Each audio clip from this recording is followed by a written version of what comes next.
La historia está repleta de inventos maravillosos, encuentros valientes y logros misteriosos. Sin embargo, reflejando muchas de nuestras brutalidades modernas, la historia tiene una buena cantidad de actos oscuros que incluso podrían haber formado la tradición de algunas culturas.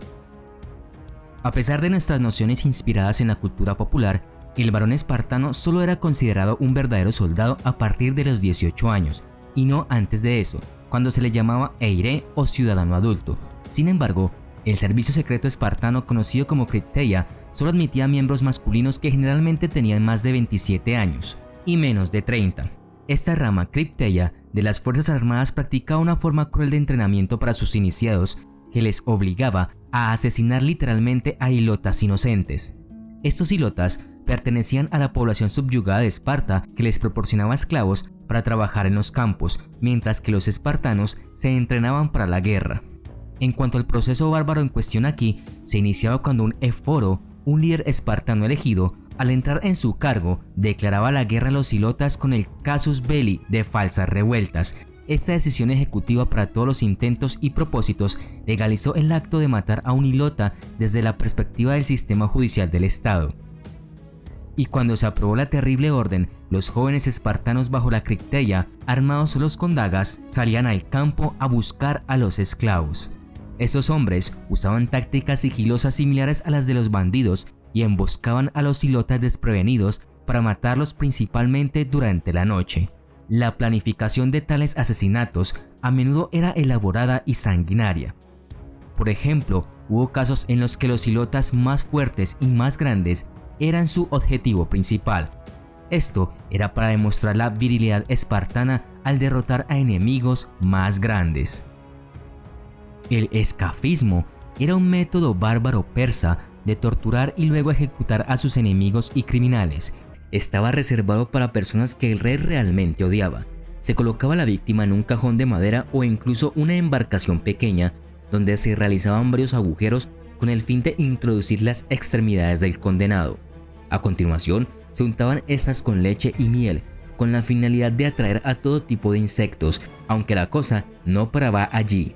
También se le obligaba a comer una cantidad considerable de ambos productos hasta que tuviera diarrea y se enterrase literalmente en su propia suciedad. Los insectos se arrastrarían sobre el convicto y lentamente comerían su carne. Los torturadores, sin embargo, continuarían alimentándolo a la fuerza para mantenerlo con vida durante el mayor tiempo que fuera posible. Podrían pasar semanas antes de que su cuerpo finalmente se rindiera. La primera vez que lo intentaron tomó 16. Este castigo solo era aplicado en las legiones romanas, cuando compañías enteras se retiraban ante el enemigo y abandonaban su puesto por cobardía. En lugar de castigarlos a todos, se empleaba otro recurso más terrorífico. Este castigo implicaba dividir una cohorte romana entera, aproximadamente 480 soldados, para la pena capital por lotería. La cohorte condenada a ser diezmada se dividía en grupos de 10. Cada hombre tenía que sacar un objeto. Esto podría haber sido pajas o piedras blancas o negras. El soldado con la piedra negra sería así ejecutado por sus compañeros de armas restantes, ya sea por lapidación o golpes.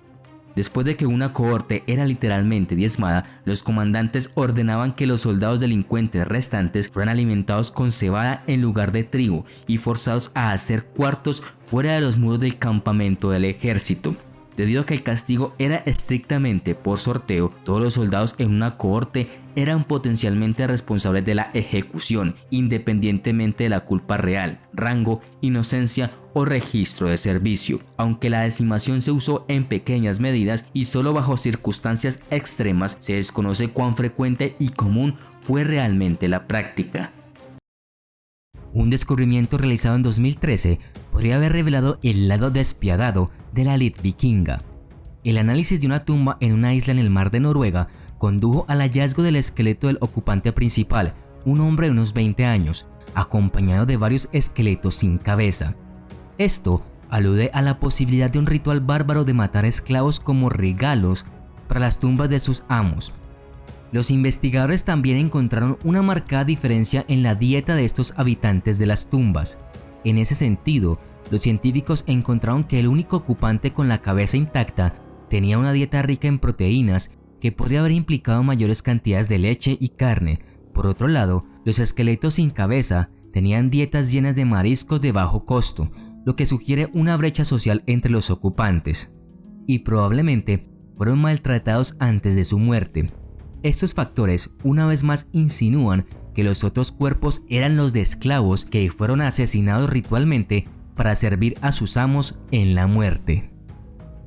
Para los mongoles, la guerra era similar a la caza y en ambos casos se consideraban a sí mismos como depredadores. Con ese fin, sus líderes iniciaron un llamado a filas para cada cacería de invierno, lo que se consideró tan serio como el llamado a las armas, con todo el esfuerzo replicando una campaña militar.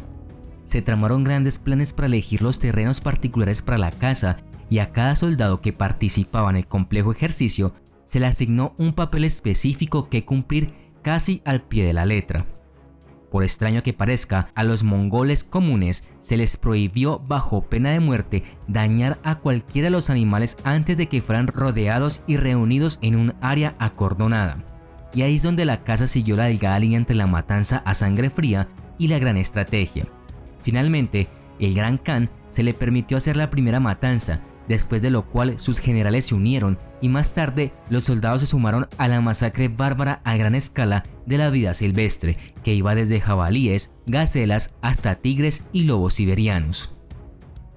Los jóvenes mexicas ya conocían escenarios reales de combate durante las principales fiestas religiosas que se realizaban en su mayoría en el distrito central de la ciudad. Una de estas series de ceremonias celebradas entre febrero y abril estaba dedicada al dios de la tormenta mexica Tlaloc y al dios de la guerra Xipe, y las festividades traían sus versiones de combates rituales. Uno de los modos populares de sacrificio involucraba un simulacro de combate donde el prisionero elegido por su valentía era atado a una piedra y se le entregaba un macuahuitl falso con plumas en lugar de afiladas hojas de obsidiana. Tuvo que desesperadamente defenderse de un guerrero experimentado completamente armado. Sin embargo, el alcance del combate ritual en el ejército mexica no se limitaba solo a los confines ceremoniales en los recintos de la ciudad, sino que se extendía a los campos de batalla reales. Las guerras de flores o guerras floridas reflejaron este ámbito implacable donde las inclinaciones religiosas alimentaron la necesidad de la guerra. Posiblemente una práctica iniciada por Taclalel, un príncipe de alto rango que fue uno de los principales arquitectos de la mencionada Triple Alianza Mexica. La doctrina central de las guerras de las flores requería sangre como alimento para Huitzilopochtli, la deidad mesoamericana de la guerra y el sol. Muchas de estas guerras de las flores, en las que participaron los jóvenes guerreros, se llevaron a cabo contra los tlaxcaltecas, quienes a su vez constituían un pueblo poderoso con una afinidad cultural compartida con los mexicas. Por otro lado, el estatus y el rango de un guerrero mexica a menudo dependía de la cantidad de enemigos que había capturado en la batalla. En esencia, las guerras de las flores, aunque mantuvieron su apariencia religiosa, empujaron al ejército mexica a un estado de guerra casi perpetuo. Tales acciones despiadadas a su vez produjeron los guerreros más feroces y listos para la batalla que el imperio requería para conquistar e intimidar las otras ciudades-estado mesoamericanas en la región. Para el siglo XVI, los estratos elitistas de la sociedad europea habían ideado el llamado derecho divino de los reyes, que implicaba una doctrina político-religiosa que básicamente reiteraba la conexión divina del monarca. En esencia, se refería al derecho a gobernar como voluntad directa de Dios y como tal, nadie más que el rey puede castigar a su propio hijo, el príncipe. Esto resultó ser problemático en los círculos prácticos, ya que el rey rara vez estaba cerca, mientras que su hijo fue instruido por una decena de tutores plebeyos. Entonces, la situación se relacionaba principalmente con cómo tales tutores y maestros podían imponer disciplina y aprendizaje a sus alumnos reales cuando no tenían derecho a castigarlos. Como extraña solución, se instauró la bárbara tradición de azotar a los niños, generalmente provenientes de familias de alto estatus. Estos niños fueron utilizados como representantes de la culpa del príncipe. En otras palabras, el niño fue castigado si el príncipe cruzó la línea.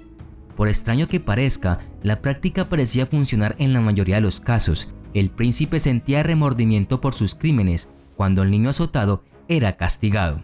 Esto se debió principalmente al vínculo afectivo formado entre el príncipe y el niño, pues crecían juntos como compañeros de clase y de juegos.